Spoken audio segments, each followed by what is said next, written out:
Hey guys, it's Shane here from Tank Hunter Miniatures, and in today's video, I wanted to go through which faction has the best anti-tank weaponry. This is going to be based more on the lore of how these weapons work and less on the tabletop rules. That's always subjective based on the edition you're using, so it's better we look into what's written about these weapons, how they function, and make the decision based on that. Also, aside from a few exceptions, we won't be covering anything too large, as something like a Titan or Lord of War is large enough that pretty much all their weapons are anti-everything, so it doesn't really need to be mentioned. Okay, so let's start with the lowest, and that is the Orcs. This isn't saying that the Orcs can't deal with heavy armor, it's just that they don't have much dedicated in the way of attacking it over how they would attack anything else, which is to fire as much as they can to the biggest area and just hope it destroys everything, and if that doesn't work, charge in and smash everything to pieces, which works as most knobs with power weapons are able to have the strength to cut through most vehicles pretty easy. Now when it comes to the ranged weapons of the Orcs, there's nothing much dedicated to be anti-armor aside from their guns being really high strength and high profile of shots. Even the dedicated tank buster units can't be relied on too much, as they have random amounts of shots, low accuracy even when enhanced. That being said, they do have one great option being the mech guns, which have better shooting skills, being operated by Gretchen, and the custom mega cannon is pretty self-explanatory at how it operates. The smasher gun option is unique as it creates a force field around the target, lifts it in the air before dropping it, meaning the heavier and larger the target, the more damage it's going to take from gravity. Similar is the tractor cannon, as it generates beams of magnetic or gravitational force, which is fired in bursts to a large tank, so it would be tearing chunks off or even rip the target in half if shot at the right weak point. The bubble chucker can also be good as an anti-tank choice, as it generates an unstable force field and then fires that in the air to land on a target and explode with all the energy contained. However, it's random in how effective each shot will be. The other downside, of course, the Gretchen gunners are highly cowardice. If not kept in line, if things get dangerous, they'll most likely run away. So the key defense to your tanks against Orcs is don't let them get close and make it slightly hard for you to be hit by them, and you should be safe. So next we're looking at the Genestealer cults. Now the Genestealer cults work in a similar way to Orcs in that the best way they deal damage is in short range or in combat. The edge here being that the cult can pop up from anywhere at any time, throw demolition charges, and then just charge into your tank, take it apart with heavy rock saws and cutters. However, for the range, they're left with the only good option being the heavy mining laser, which has about the same output of a las cannon in most cases. They have some good units though, like the Reductus Saboteur. That's amazing for taking out tanks and heavy armor with the remote hidden explosives. So these are good weapons, but if the cult aren't able to outmaneuver their enemy, and their enemy's sunk in and they aren't able to get a good vantage point, they aren't really going to have much options for destroying armored tanks and fortifications. So demons are in an odd place, as their main weapons are psychic ones, which having heavier armor doesn't always defend against, but none of the weapons specifically do extra damage to vehicles. That doesn't take away from the fact that almost all demonic weapons are sharp enough to cut through the heaviest of armors, so you'll find the most effective anti-tank unit the demon's army has is a demon prince with wings. Now this was a hard choice to put so low in the list, but the Sisters of Battle, aside from their melter weapons, really don't have that much in the way of anti-tank weaponry. Now melters are seen as one of the primary anti-tank weapons. It fires at a burst of super hot concentrated energy.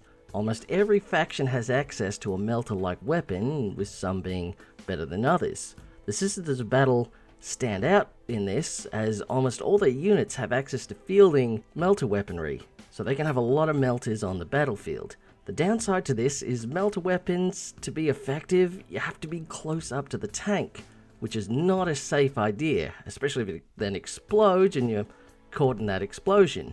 While a melter gun is able to cut through almost any armor, it doesn't indicate that it will deal a lot of damage unless you're cutting in the right area. So in addition, Sisters can also field Exorcist missile launchers, which can rain down high explosive missiles from range at a target. They also have Castigators, which can field a battle cannon, which is about on par with the Lehman Russ. So while you have the potential to deal a great amount of damage to tanks, As long as the tanks are far away, it will generally be avoided though. So AdMech, one might think, would have the greatest ability to employ anti-tank weaponry, but in actual fact have a smaller selection than most. However, this does make a lot of sense, as primarily they don't want to destroy technology, but to reclaim it. The most common anti-tank weapon for the AdMech are the Arc-type weapons, such as the Arc rifles, mauls, which is designed to overload circuitry and deal damage to the internal systems. The torsion cannons are extremely effective against heavy armor, as it uses multiple gravitational fields to pull the target into different directions at once. The Dooncrawler has the main anti-tank guns though, as it has the Neuron Laser, which is able to fire an energy beam much like a las cannon, but it's also an arc weapon which is highly charged to overload the target's electrical systems. Also, the Eradication Beamer sends out a beam of radiation to damage all molecules in the area, which deals more damage the closer it is. Many Imperial factions also can use the las cannons, but the Cognus las cannons the AdMech can use allow it to fire much more accurately while moving. So not a huge amount of anti-tank options, but lore-wise it makes sense, as they would try and minimize the damage they're doing in such way. Now the Imperial Guard, you can imagine having the largest tank selection, also has a pretty decent selection for anti-tank weaponry. The most basic guard squad has access to standard anti-tank weapons, so either melter, plasma gun, as well as las cannons and missile launchers. You can take a more specialized troop of scions, which are equipped with the hotshot las gun, which is still the same sort of strength. It's much higher cutting power, so when fired en masse, will take down most armored targets pretty well. Heavy weapons teams, also fielded in high number, can deliver large volleys of las cannons, as well as the ordnance batteries with their heavy las cannon variants. Devil Dog melter cannons are even more harder hidden than a multi-melter and cheap to field en masse. The Lehman Rust loadout has many options, and the main battle cannon is pretty well equipped to take out most tanks on its own, but when fielding the Demolisher cannon, it delivers a highly explosive shell at close range used for breaching enemy defenses. Execution of plasma cannons can cut through most armor with its plasma bursts, and of course the most effective is the Vanquisher battle cannon, which was designed to take out enemies from very long range with extremely powerful explosive shell that will penetrate through most any armor. While the Guard can also field a large number of powerful artillery vehicles like the Basilisk and Manticores, they aren't directly anti-tank, but they have enough firepower, strength, and armor piercing to be able to take out most armored vehicles.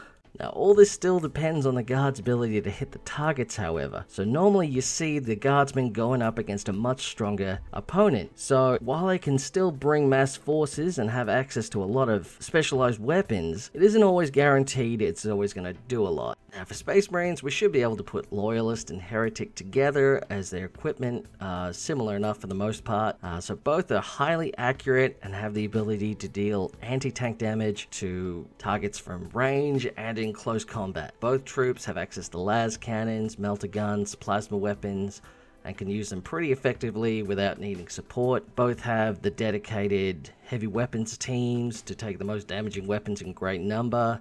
You have the eradication squads with their melter rifles, and you have the obliterators to do the best damage to armored vehicles at mid-range. In close combat, Terminators with Chain Fists are able to cut through the toughest armor with ease. For tanks, both can field Predator Annihilators with las cannons and can be effective against most armored targets. Repulsors and Gladiators, the laser destroyers, being slightly more powerful versions of las cannons, are also pretty good, but can be overkill in some cases. Vindicators have Demolisher cannons, which as mentioned deal huge amount of damage at close range. Chaos Marines also have the better option close combat anti-tank, thanks to Mauler Fiends being able to rip tanks apart with their melter cutters and fists. The main drawback to Marines though is all the options are pretty high cost and in low amounts, so you won't be able to field every option. So Space Marines generally have to make do with what they have and make it count. Now for most people, Tau would be one of the first factions that would come to mind when thinking about anti-tank weaponry, but when we look more closely closely, it's mostly their smaller arms that have higher power balance over the other factions. So let's look at the more specialized anti-armor weaponry. So when we look at plasma weapons, how they work is by firing an element of some kind that's been heated to a near impossible level to contain and then release that energy on contact.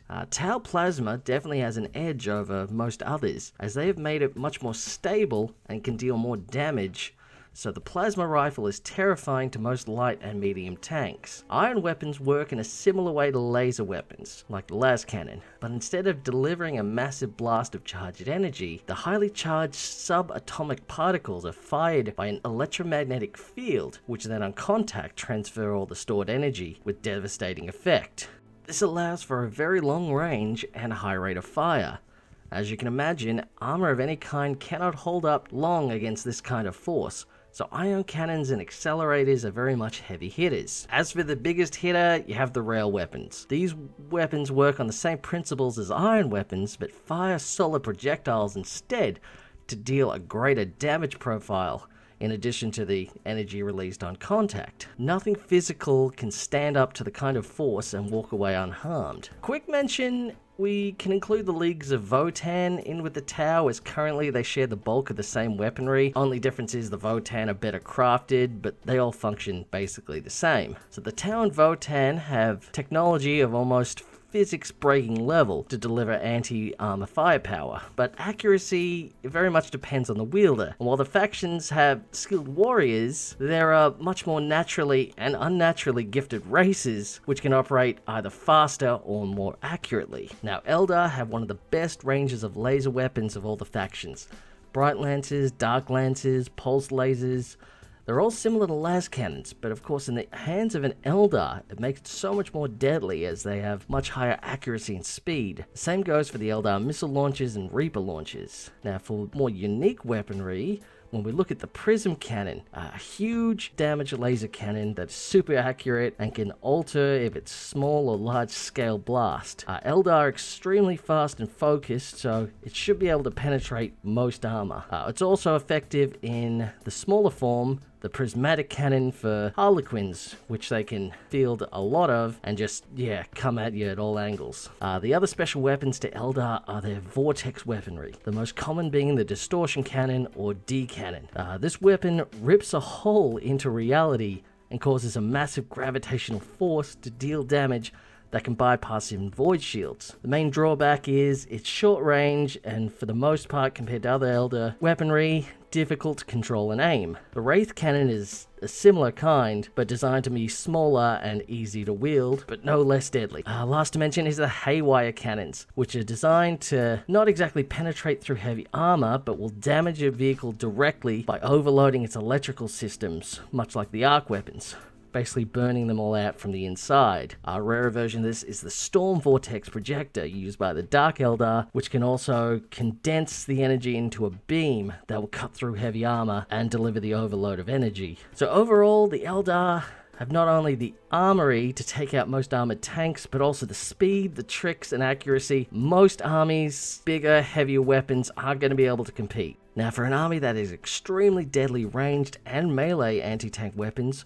we're looking at the Tyranids. In combat, most of the big bugs have the crushing claws of the scything talons that cut through armor like it was paper. For range, we can start looking at the Venom Cannon and Heavy Venom Cannon, which fire crystal shards which shatter and cover the target in corrosive poison, which rapidly eats through anything it touches, so no armor is safe from these weapons. The Shock Cannon is another good option, as it acts like a haywire weapon. It's able to impale the side of a vehicle like a taser and then send streams of electricity to overload the electrical systems. The Bioplasmic Cannon creates a huge ball of plasma and fires it from very long range, which is just as deadly as it sounds. But it isn't the deadliest they have. That would be the Rupture Cannon. It fires at very long range a 2-part projectile, which once combined on impact create a huge chemical explosion. So it looks like the Tyranids have an extensive and versatile arsenal, as well as the ability to hit with accuracy, as their predatory senses have evolved to be extremely high. They don't think of anything else but destroying and devouring opponents. The faction with the best anti-tank weaponry though would have to be the Necrons. There are a few key factors for this,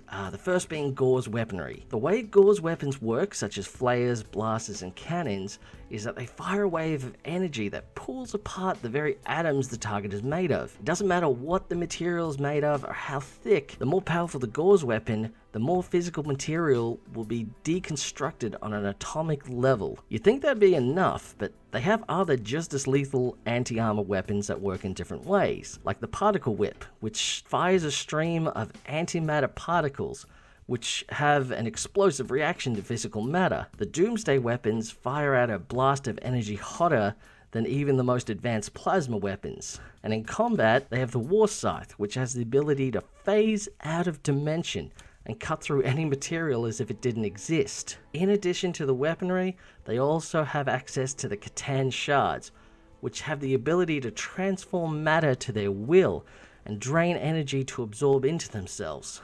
So in having the most advanced technology that can take apart atoms and ignore the laws of time and space, as well as having cosmic ancient beings that can change reality at their will, it's a pretty clear winner in this contest. So there we have it, guys. The best anti-tank weaponries in all of 40k, which will stay relevant depending on what edition we're in, but like I said, it's always subjective.